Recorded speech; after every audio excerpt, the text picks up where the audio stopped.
প্রবল বর্ষণে ত্রিপুরা খোয়াই ও তেলিয়ামুড়ায় বন্যা পরিস্থিতি, বিপদসীমার কাছাকাছি নদীর জল, সতর্ক প্রশাসন।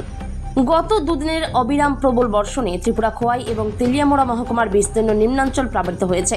আজ সকাল থেকে বৃষ্টির দাপট আরও বাড়ায় খোয়াই শহরের সুভাষ পার্ক, কৃষ্ণ মন্দির প্রাঙ্গণ, সরকারি দ্বাদশ বিদ্যালয়, দুর্গানগর এবং জাম্বুরা সহ বিভিন্ন অলিগলি ও মূল রাস্তা জলের তলায় চলে যায়।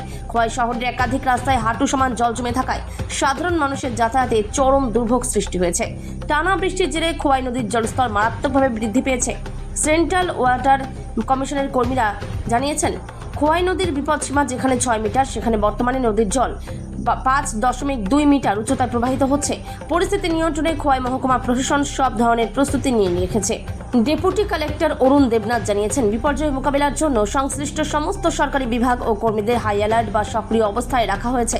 নদীর তীরবর্তী ও নিচু এলাকার বাসিন্দাদের নিরাপদ স্থানে সরে যাওয়ার জন্য প্রশাসনের পক্ষ থেকে অনবরত মাইকিং করে সতর্কবার্তা দেওয়া হচ্ছে। ত্রিপুরা থেকে বিক্রম কর্মকারের report, big news Bangla. Khowai সারা ত্রিপুরায় বৃষ্টি টানা বর্ষার কারণে নদীর জল বিপদসীমার কাছাকাছি চলে যাচ্ছে। তো বিপদসীমা হয়েছে না, আরও 1 মিটারের মতো বাকি আছে, তো বিপদসীমার কাছাকাছি যাওয়ার আশঙ্কা আছে। তো ওই তো কালকে সকাল 8:30 পর্যন্ত 54.2 মিলিমিটার হয়েছে, আর সকাল 11:30টায় 11.6 মিলিমিটার বৃষ্টি হয়েছে। যাবত যে বৃষ্টি প্রায় মহকুমার আন্ডারে বিভিন্ন এরিয়াতে এই বৃষ্টির ফলে জলমগ্ন অবস্থা আমাদের সব শহরের চারকোনারই, প্লাস নদীর জলও অনেকটা ডেঞ্জার। এখন এই মুহূর্তে খোয়াই নদীর রিভারের যে জল সেটা ক্রিটিক্যাল লেভেলে আছে, ঠিক আছে। আর যতটুকু ইনফরমেশন আমরা ঘুরে দেখেছি, তেলিয়ামুড়াতে এটা এখন ওয়ার্নিং লেভেলে চলে গেছে। তো তেলিয়ামুড়ার জল যখন নিচের দিকে নামলে আমরা বোধ হয় নানাগার জল আরও লেভেল একটু বাড়তে পারে। তো অ্যাজ এ প্রিপারেশনারি লেভেল আমরা বিভিন্ন যে আমাদের শেল্টার হাউসগুলি বিভিন্ন লোকেশনে আছে, ওগুলিতে আমরা আমাদের মারফতে খবর দিয়ে এগুলি রেডি করে রেখেছি। আমাদের সিটি ভলেন্টিয়াররা রেডি আছে, আমাদের সাথে সিটি ভলেন্টিয়ারের পাশাপাশি বিভিন্ন সামাজিক কর্মীরাও আছেন।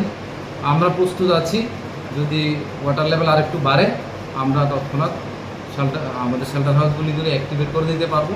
আর প্রশাসনিক তরফ থেকে যে সহায়তার দরকার এটার জন্য প্রশাসন প্রস্তুত আছে।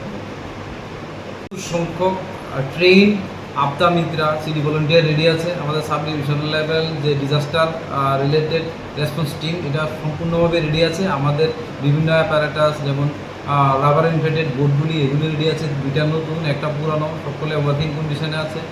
আমাদের এই মুহূর্তে সাব ডিভিশনে কোনো কিছুর অভাব নেই, আমরা রেডি প্রস্তুত আছি। যদি কোনো রকমের দুর্যোগ আসে বা একটা হয় আমরা মোকাবিলা করতে পারবো, সবাই সহযোগিতা নিয়ে। Thank you.